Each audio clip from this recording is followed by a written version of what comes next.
ಮಾನ್ನಳ ಹತ್ಯೆ ಆದ ನಂತರ ಅವ್ರ ಕುಟುಂಬಕ್ಕೆ ಸಾಂತ್ವನ ಹೇಳ್ತಕ್ಕಂಥದ್ದು ಮತ್ತು ಅವ್ರ ಕುಟುಂಬದ ಜೊತೆಯಲ್ಲಿ ನಾವೆಲ್ಲರೂ ಇರ್ತೇವೆ, ಸರ್ಕಾರ ಇರ್ತದೆ, ಧೈರ್ಯವಾಗಿರಿ ಅಂತ ಅವ್ರಿಗೆ ಇವತ್ತು ಹೇಳಿದ್ದೀವಿ.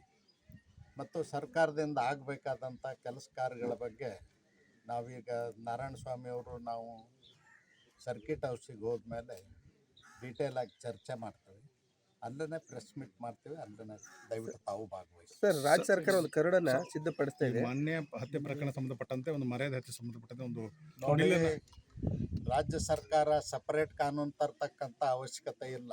ಇರೋ ಕಾನೂನಿನಲ್ಲೇ ಸಾಕಷ್ಟು ಅವಕಾಶಗಳದಾವ.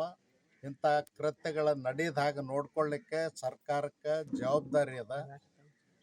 ಆದಮೇಲೆ ನಾವು ಕಾನೂನು ತರ್ತೀವಿ ಅಂದ್ರೆ ಆ ಕಾನೂನಿನಿಂದ ಅದು ಒಂದು ಕಾನೂನಿಗೆ ಏನು 108 ಕಾನೂನು ಅದಾವ, 109ನೇ ಕಾನೂನು ಆಗ್ತದೆ ಹೊರತು ಅದರಿಂದ ಯಾವುದೇ ಪ್ರಯೋಜನ ಆಗೋದಿಲ್ಲ.